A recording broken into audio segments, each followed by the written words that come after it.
First thing you need to do is take your decal, and you will notice that there is a transfer tape on the decal to protect it when applying using your application tool. First thing you want to do is take your soapy water that you've mixed up, which would be about a quart of water to 3 or 4 drops of dish detergent. The only purpose for the dish detergent is to create some sort of viscosity between the surface of the decal and the gas tank. If you did not use soap and just use water, it would tend to stick a lot more than it wouldn't. You can mix up your solution and liberally spray the tank like so. You then will take your decal, remove the transfer paper and the decal from the wax backing paper. At this point you are finished with the wax backing paper and you can throw it away. It's then important to take the soapy mixture and apply it liberally to the sticky portion of the decal so it is completely wet. You can then take the decal, and as you can see, I'm sliding it around the tank. It's very easy to move. It's no longer sticky. However, you do want to be sure not to get any dirt on the back of the decal at this time. Any specks of dirt that are behind the decal will show up on the final product. If you do get dirt on behind the decal, you can take a razor blade and gingerly remove the dirt from the decal. At this point, it's important to line the decal up where you want it. Now I am stretching over top of this tank here so it can be seen on a video, so please bear with me.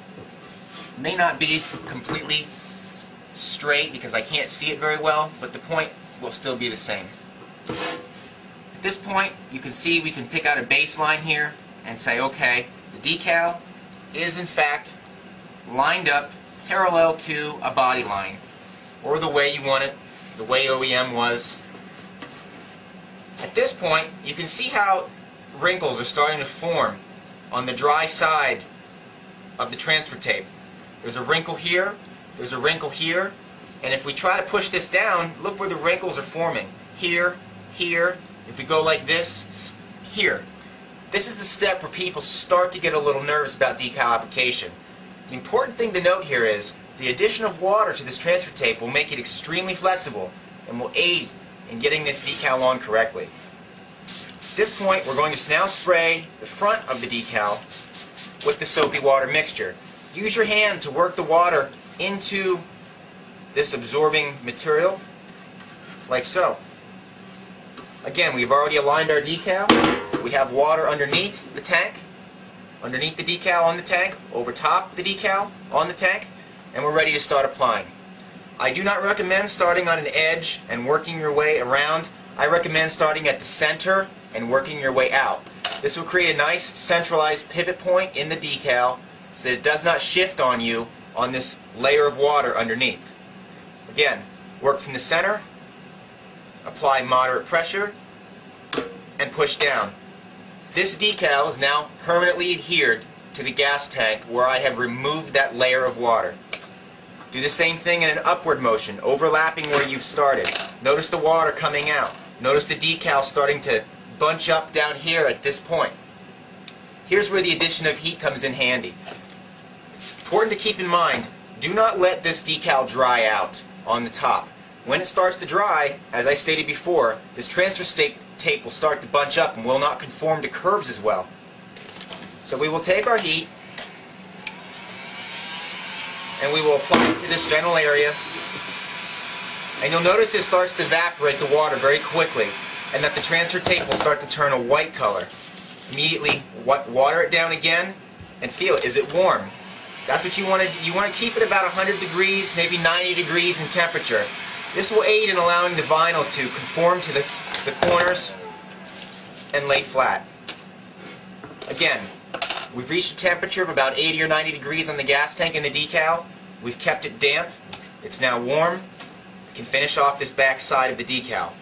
I'm again working from the center and out. The center and out. Notice how that wrinkle settled right down with the addition of heat and water. And we'll finish off the back portion by trying to get the rest of the water out of the decal, like so. You can see up here where my decal is already starting to dry. Again, add water. Notice how it darkens. We're going to start working our way towards the more difficult portion of the decal, which is going to be up here in this compound curved area. You see this a lot on the TT500s, the XT500s, the DT400s, the DT250s, any of the DT models, as well as Honda, Kawasaki, any decal that requires a compound curve application. This is a perfect example. Like we did in the rear part of the gas tank, we're going to apply some heat to the front to help set this decal down more efficiently. Again, we want to get to about an 80, 90, or 100 degree temperature using your best judgment. It should not be hot to the touch where it hurts, just warm. Again, you can see it's starting to dry out. We need to spray it with water to keep it damp and apply more heat.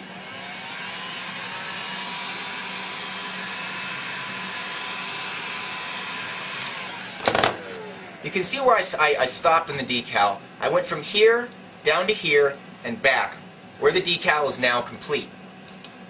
I'm going to finish up this upper portion here and lay that wrinkle down, as well as make sure that I'm done down here.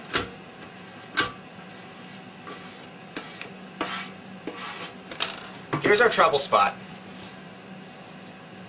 What you can do is try and see which way the decal wants to lay best.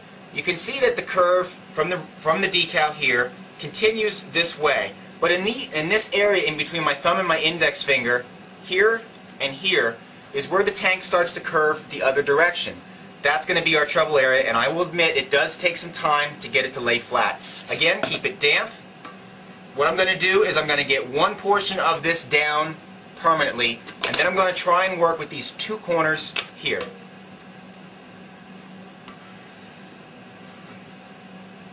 As you can see, I've got this down permanent. I need to apply a little bit more heat to help relax this area that is now stressed from the compound curve.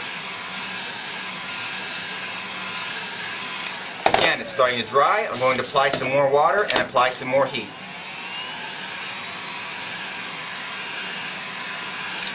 At this point, I like to use my finger to try to get it to settle down.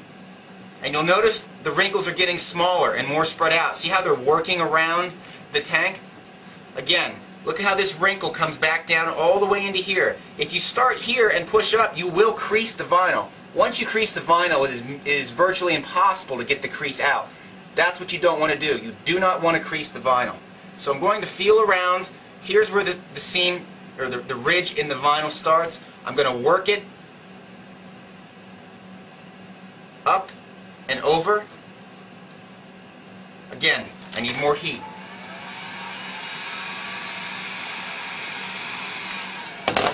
More water. And we continue to work it to the edge. Notice how I split this at this point. I have a crease here now, and I have a crease here. This seems to be wanting to settle down a little bit there. Again, more heat.